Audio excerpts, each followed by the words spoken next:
en parlant de décision collective, le Airbnb que j'ai loué, qui est le lieu dans lequel on est, il y a une décision collective au niveau du chauffage, dans lequel je ne suis pas du tout d'accord, parce que du coup, il caille. On est d'accord? Donc parfois, les décisions collectives ne sont pas forcément bénéfiques, contrairement à ce qu'on pourrait penser. Ouais. Ça, c'est un très bon exemple. Alors, je ne vis pas ici, mais si je vivais ici, je suis là en mode, attends, je peux pas augmenter le chauffage. J'ai trop chaud.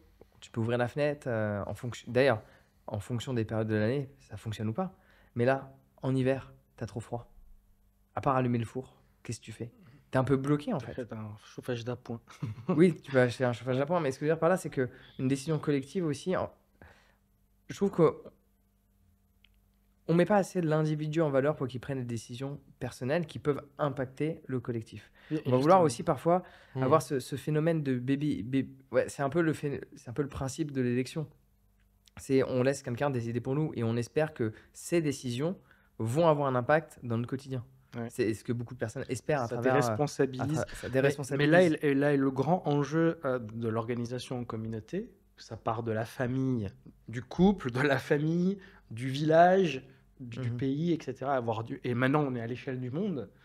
Et on n'arrive même pas à s'entendre au sein d'une même famille. Comment on peut prétendre arriver à trouver des règles qui correspondent à toutes les cultures? Parce que Mhm. c'est l'enjeu actuel.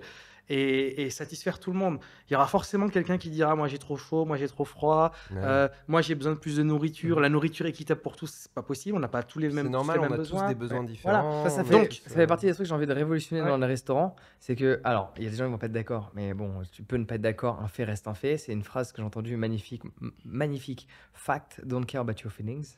Je trouve que c'est une des phrases les plus belles. Un fait ne se préoccupe pas de ton ressenti. Donc à toi de gérer ton ressenti émotionnel par rapport à un fait.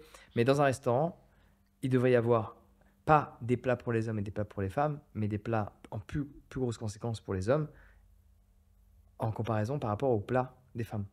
Le besoin calorique, et en plus c'est écrit partout, hein, n'est pas le même pour un homme que pour une femme. Et pareil, le besoin calorique d'un mec qui fait 1,90 m et d'un mec qui fait ouais. 1,70 m n'est pas le même. Oui, Moi, mais je le vois à même mes événements. d'une femme à l'autre, ça va pas être la même chose, d'un homme Oui, à l'autre non plus, en tu vois? fonction. Ouais. Voilà. Enfin, Mais donc Bah, il prend deux rations et puis le problème est il y a réglé. différentes ouais, catégories, et ouais, c'est sûr. Mais en ouais. fait, il y a des éléments qui vont avoir le plus d'impact sur le besoin calorique. Bon, après, là, on dérive complètement.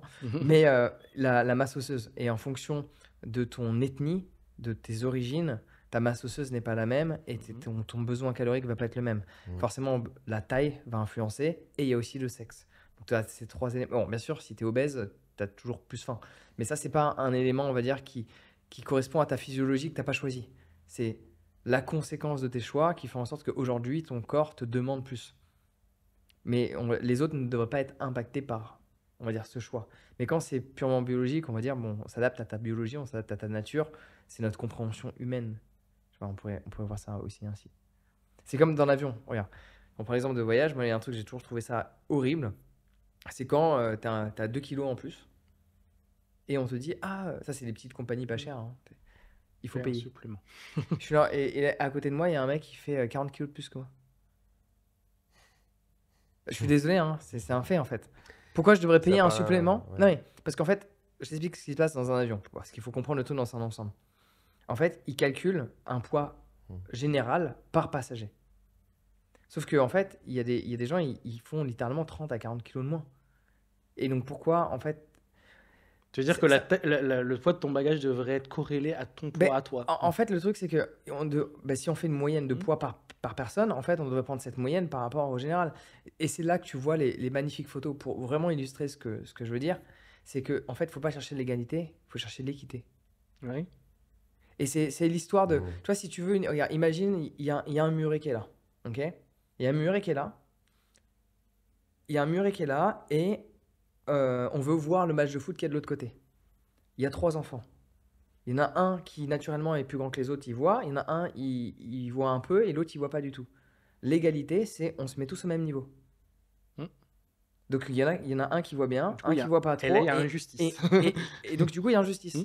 L'équité, Ouais. c'est ah bah du coup, celui qui voit plus, peut-être, il va prendre son sac à dos pour le mettre par terre pour que l'autre voit mieux, tu vois. Mmh. Il Et, le porte sur ses épaules. et l'autre, il le porte sur ses épaules. Et donc là, il y a équité. Et le problème, c'est qu'on cherche l'égalité. Sauf qu'avec l'égalité, tu règles pas l'injustice. Oui. C'est avec l'équité. Et le problème, c'est qu'à nouveau, on peut revenir sur la difficulté qu'on a, c'est quand on choisit pas les bons mots.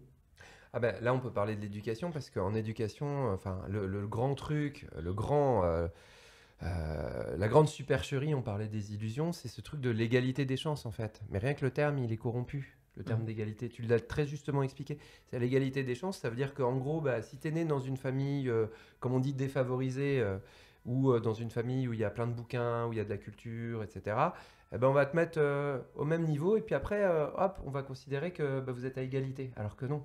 Donc si on part du point de vue de l'équité, justement, on aidera davantage la personne qui a moins Oui. d'aide au départ. Et ce qui est terrible, c'est que au nom de l'égalité, on essaie de donner bonne conscience à tout le monde en disant regardez, on travaille pour l'égalité des chances, mais c'est un mensonge parce que c'est pas l'égalité qui est importante. En fait. C'est Et donc l'équité. là aussi, c'est typiquement aussi quelque chose dans cette illusion, dans cette falsification des mots qui est propagée par les politiques et les médias en permanence.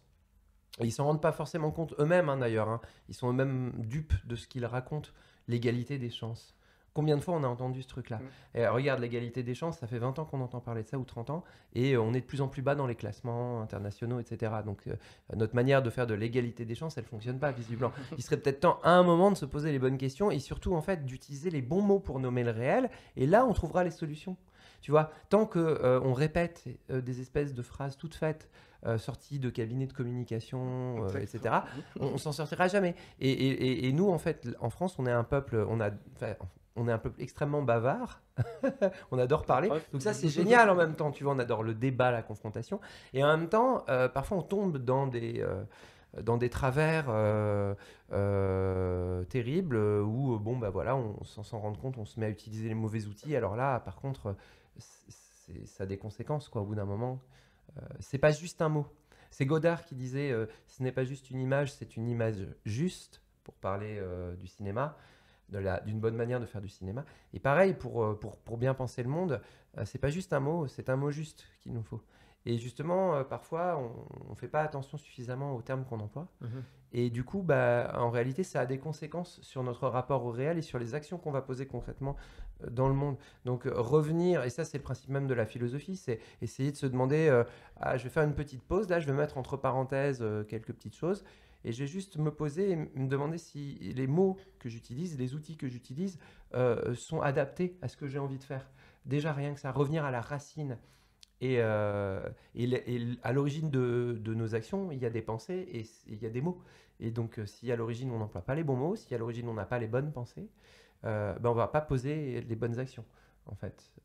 Voilà, donc c'était la petite minute de philosophie du langage. Mon petit tunnel, hein, voilà.